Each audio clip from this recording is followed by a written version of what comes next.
Olá, investidor, muito boa noite. Depois de muito tempo, estou eu aqui de volta, tá? E nesse tempo que eu fiquei fora, a gente viu tarifaço do Trump, a gente viu briga do Trump com o Elon Musk, diversas coisas acontecendo no mercado cripto, alta volatilidade, Bitcoin hoje a 6 mil dólares. Eu sou o MacV, muito bem-vindo ao Filosofia de Mercado e bora para mais um vídeo.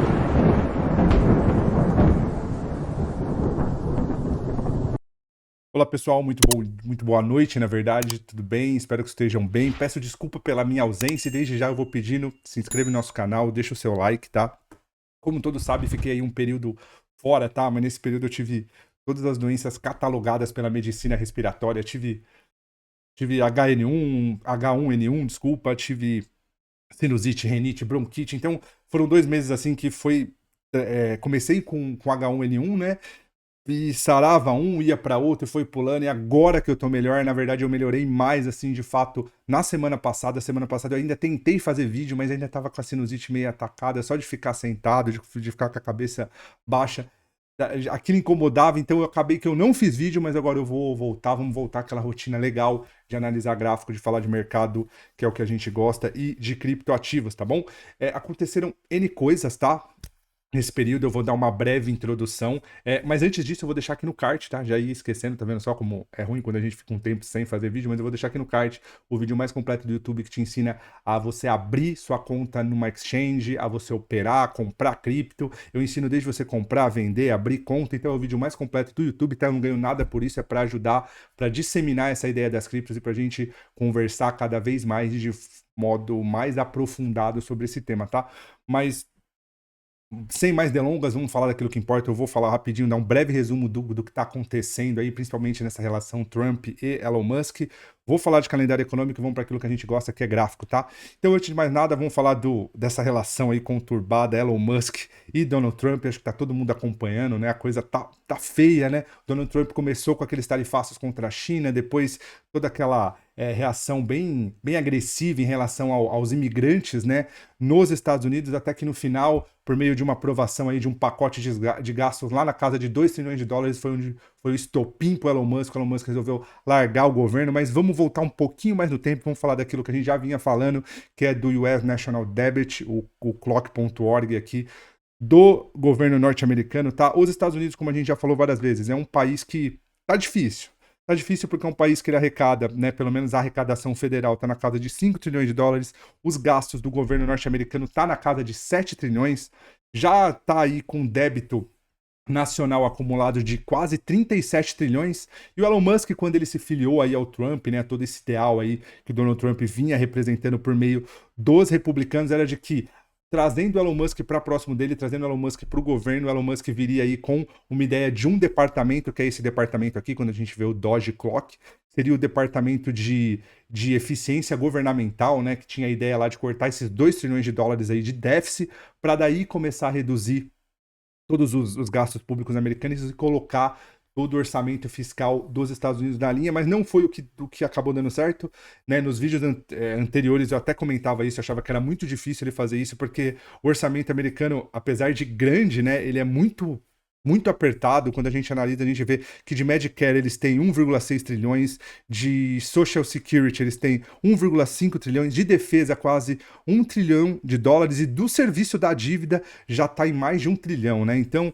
é um governo assim que se acostumou a gastar muito, né? Precisa gastar muito, né? Um estado que ele induz a economia por meio dos seus gastos, principalmente com o setor de defesa e o setor de pesquisas, então é muito complicado. O Elon Musk veio com essa ideia e acabou que não deu certo, tanto que o pessoal acabou aprovando aí mais 2,5 trilhões de dólares aí para serem gastos nos próximos anos, e isso daí iria aumentar a dívida pública americana em mais 2 trilhões, fora o que já aumenta, né? Isso foi o que deu aí essa estremecida nessa relação Donald Trump e Elon Musk, que foi feio. A gente viu ataques de ambos os lados, né? Donald Trump falando de, de cortar todos os contatos que eles tinham com Elon Musk falando daquele caso Epstein, que é um caso bem pesado, envolve grandes figuras aí da política norte-americana. Até então a gente acreditava que era só do Partido Democrata, mas agora a gente vê que o Partido Republicano, né, pelo próprio Donald Trump, pelo menos pelo que Elon Musk falou, também está envolvido. Então, são casos assim bem complicados.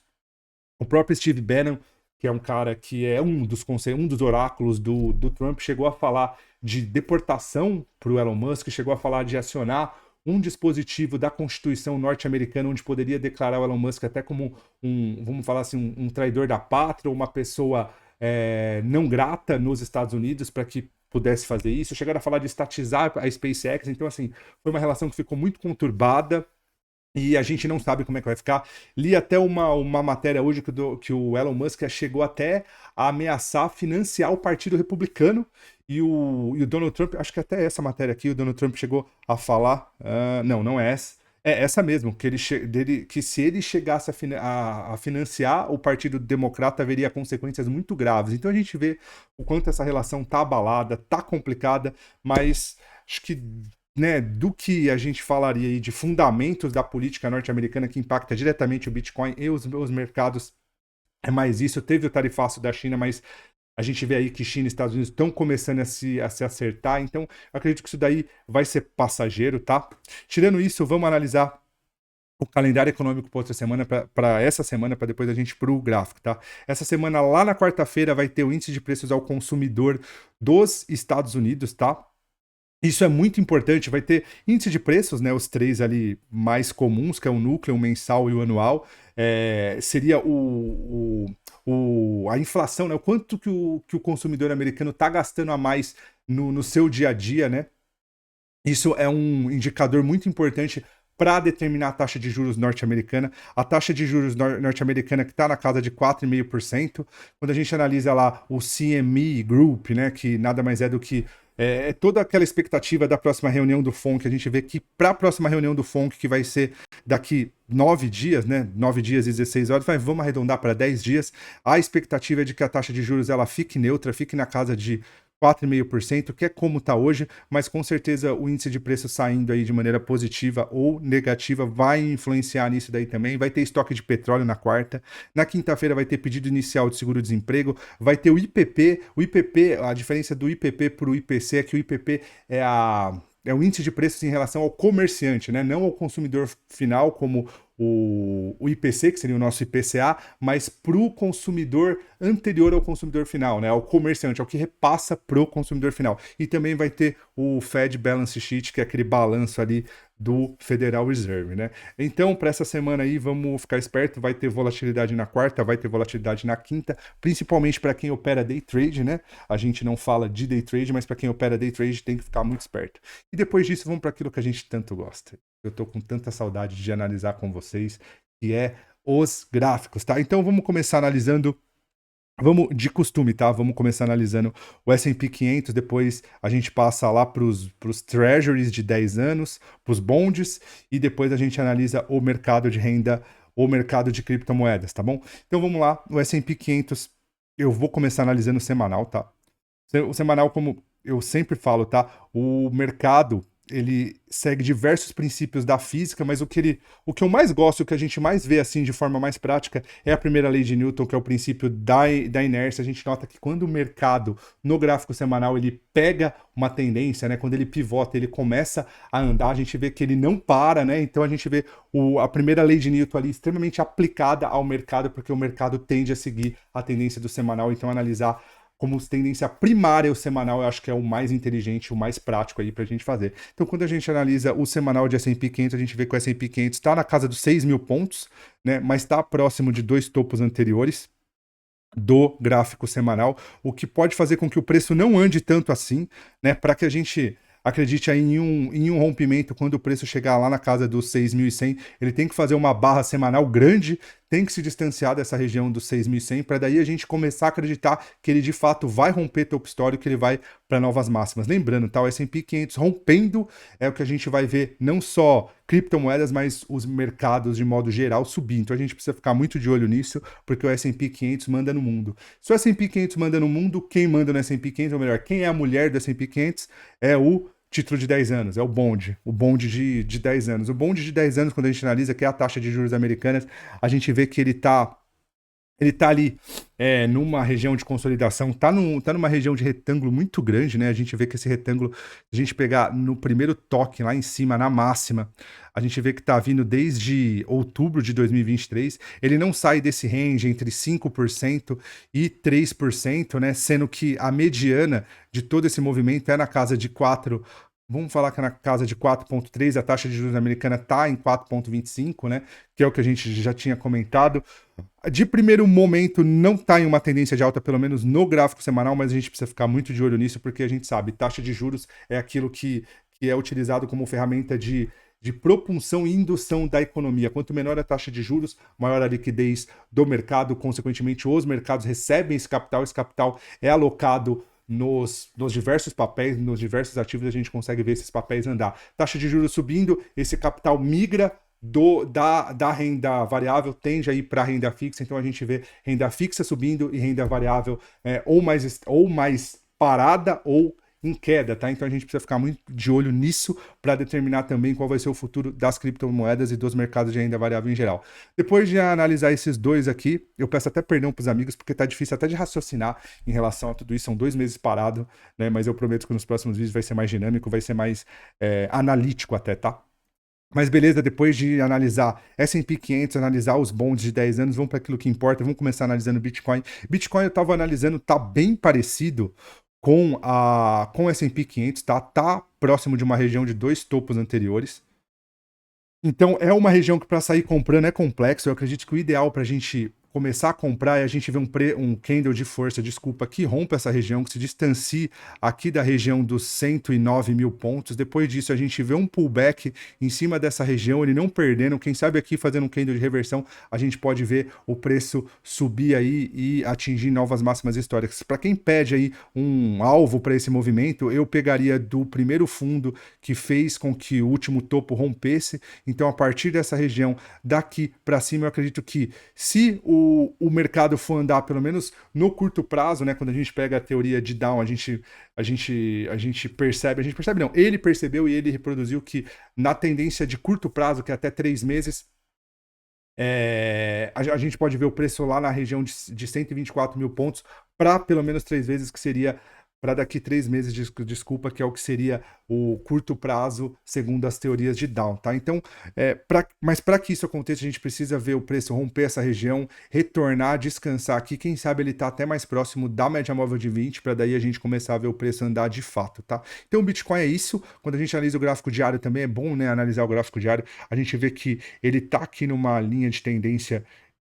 Na verdade, ele até rompeu, né, essa linha de tendência de alta, desculpa, fez aqui uma bandeirinha de baixa, tá nessa bandeira de baixa para que a gente veja o diário andar e, consequentemente, para que ele siga a inércia do semanal. Acho que o ideal é ele começar a operar acima da região do 107, tá? Antes disso, eu acho difícil ele rumar para os 124 mil, que é o que a gente falou. Então a gente precisa ficar de olho, mas ao longo dessa semana a gente vai analisando dia a dia. Eu não sei se eu vou fazer 3 vídeos na semana, eu não sei, talvez essa semana eu não consiga fazer vídeos diários, que era o que eu tinha fazendo, que era o que nós vínhamos fazendo, mas pelo menos 3 vídeos na semana eu vou tentar fazer e a gente vai começar a ver todo esse desenrolar aí do Bitcoin, tá? Depois de Bitcoin, vamos analisar um pouquinho Ethereum, tá? Ethereum que tá bem consolidado, né? Pelo menos nos últimos dias, né? Pelo gráfico semanal, ele não tá bonito, ele já não anda bonito, na verdade, desde 2021, né? Porque é um range grande de variação ou de oscilação, mas o Ethereum ele não sai muito dessa região. A gente sabe que eu pelo menos acho, né? As pessoas que gostam de Ethereum tendem a ser mais fanáticas até do que quem gosta de Bitcoin, mas Ethereum não tá muito bonito, né? Acabou de superar um topo anterior muito importante aqui na casa dos 2.356, mas a gente vê a média móvel de 20 caindo, a gente vê que não tem uma tendência definida no semanal, então fica difícil de a gente operar qualquer um dos gráficos, inclusive o gráfico diário, tá? O gráfico diário tá numa tendência um pouco mais bonita, a gente consegue ver que ele rompeu toda essa linha de tendência de baixa, né? Não só isso, ele pivotou, já tá em uma tendência de alta, tá fazendo um retângulo no diário, o problema é o semanal, né? Quando a gente analisa o semanal, a gente vê que, apesar de estar acima das médias móveis, média móvel de 20 ainda tá para baixo, a média móvel de 9 Acabou de romper, tava um pouquinho mais flat, tava um pouco mais flat, acabou de romper a média móvel de 20. Eu acho que pra gente ver o Ethereum subir, acho que vai mais algumas semanas aí de lateralização ou de acumulação, para que daí a gente veja a expansão do preço, tá? Depois disso, vamos analisar XRP. Como todo mundo sabe, XRP é uma das. XRP, Tron e Bitcoin é das minhas 3 criptomoedas que eu sempre gostei, as que eu mais gostei de ter em carteira. Quando a gente analisa XRP, a gente vê que XRP está numa consolidação, está em um Diamond Partner aqui, como os gringos gostam de falar. Por quê? Porque ele não se define para onde ele não vai para cima, ele não vai para baixo, tá? Tá numa região de mediana desse Diamond aqui. Então tá aqui na casa dos 2,52, não tem para onde ir, tá abaixo das médias móveis no semanal. Quando a gente analisa o diário, tá ainda mais feio porque não tem direção, né? Ele começou a pivotar para cima, pivotou, todo mundo achou que ele ia ficar para cima, mas agora ele já voltou para baixo desses pivôs rompidos. Muito complexo operar XRP. O ideal é a gente esperar XRP romper esses topos. Quem sabe aqui XRP, pelo menos pelo diário, tá? Ele começando a operar acima dos 2,50 aqui, a gente consegue ver ele subir. Dogecoin que foi uma moeda aí que foi tão eu não gosto de usar a palavra manipulada, mas que foi tão fortemente influenciada pelo Elon Musk e pelo Donald Trump aí ao longo desse tempo. A gente vê que já pivotou no gráfico diário para baixo, não tá bonita. Quando a gente vê o gráfico semanal, tá mais feio ainda. As médias móveis já estão viradas para baixo, ou seja, já são suporte, já se tornaram resistência, desculpa, do preço. A gente vê que já tem um padrão de topos e fundos descendentes, tá? O que torna isso muito mais complexo de ser operado na venda. Dogecoin está muito complicado, não tem nem o que falar. Fora isso, ele perdeu essa região de topo anterior rompido, né? Então começou a operar abaixo desse pivô. Depois que o preço rompe a cabeça de um pivô, ele volta para baixo, é um sinal extremamente baixista, porque ele tende a projetar todo esse movimento de alta para baixo, tá? Então eu acredito que se não houver aí uma mudança, ou se os mercados aí por meio dessa briga Donald Trump e Elon Musk continuar caindo, a gente vai ver Doge buscar aqui essa região do 0,8, tá? Então vamos ficar esperto, comprar Doge eu acho que não é uma boa. Solana também tá bem consolidado no gráfico semanal, não tá bonito, tá abaixo das médias móveis. Quando a gente analisa o diário, tá da mesma forma, ó, já tá começando a pivotar, fez uma bandeira, rompeu essa bandeira, tá fazendo uma segunda bandeira aí, o que pode fazer com que o preço caia ainda mais, que venha buscar aqui essa região de mínima lá no 103. Solana também não tá legal de comprar. Quando a gente analisa a PEP, tá? A PEP também tá da mesma forma. A gente vê que todas as criptos estão desse jeito. O próximo suporte para a PEP, se ela continuar caindo, tá aqui na casa desses topos anteriores rompidos, lá no 919, tá? Pelo semanal também não tá bonito. A gente vê que tá até acima das médias móveis, né? Do gráfico semanal, mas média móvel de 20 tá virada, a média móvel de 9 tá flat, né? Tá ficando flat. Tá um pouco complexo, tá? Para talvez pensar em comprar, para quem sabe ele buscar o objetivo no topo anterior, esperar o preço repousar um pouquinho mais aqui, quem sabe chegar na região do 0,976 para daí a gente pensar em poder comprar PEP. Vamos falar um pouquinho de Cardano, bem rápido. Cardano tá muito parecido com o PEP, ó, quando a gente analisa os dois gráficos. Tá bem parecido, as mesmas análises que eu faria para Pepe, eu fiz para Cardano. Cardano, a única coisa que tá mais feia que Cardano, além de tudo, ainda tá abaixo da média móvel de 9, abaixo da média móvel de 20. Então, para comprar aqui é impossível, para vender, que seria o mais plausível, já que tá abaixo das médias móveis, ainda assim tá difícil. Então, Cardano também não tá bonito. Binance, que é uma que está parada já há muito tempo, também continua nessa consolidação muito feia. Não só isso, a volatilidade Binance está muito feia. A gente vê todas essas sombras, né, todos esses riscos aqui. Isso daqui enseja em um mercado que não está próprio para ser operado, e é exatamente o que a gente vê aqui. Para a Binance, né, voltar a operar, para a gente pensar em comprar a Binance de novo, o ideal é a gente esperar que o preço rompa a região dos 741. O preço se mantendo acima da região dos 741, que é a região de corpos reais desse topo anterior lá de dezembro de 2024, que a gente possa pensar em começar a comprar Binance de novo, tá? Mas da forma como tá, não tá legal. Tron, que é uma das minhas queridinhas, acho que é a que eu mais gosto. Nossa, até tinha aqui uma análise que eu fiz dos últimos vídeos, né? O que eu esperava que Tron fazia. Tron, ó, pra vocês verem, do último vídeo pra cá ficou semanas parado. Agora que Tron rompeu essa região de topo anterior aqui. Não só isso, tá para cima da média móvel, a gente começa a ver a média móvel de 20, a média móvel de 9. Eu imagino que se o preço voltar para essa região aqui dos 0,26, fazer um candle de reversão, a gente possa, quem sabe, pensar em comprar. Lembrando que nada desses vídeos aqui, nada do que foi falado aqui é recomendação de compra ou venda. Eu ainda não sou analista CNPI, então não posso recomendar, né? Mas para todo mundo que vai ver, Kelson, todos os meus amigos aí, é isso, tá? Analisei os principais ativos. Para o próximo vídeo eu garanto que eu vou estudar um pouco melhor. Vou voltar com tudo aí para a gente conseguir estudar e debater ainda mais o mercado de criptomoeda, tá? Se você gostou do vídeo, novamente, eu gostaria de pedir do fundo do meu coração que você deixasse o seu like, que curtisse, que se inscrevesse em nosso canal, porque isso ajuda demais na divulgação do nosso conteúdo, tá? Espero que tenham gostado. O vídeo de hoje é esse. Prometo que haverá novos vídeos. E bora lá, porque esse universo fascina tanto a gente.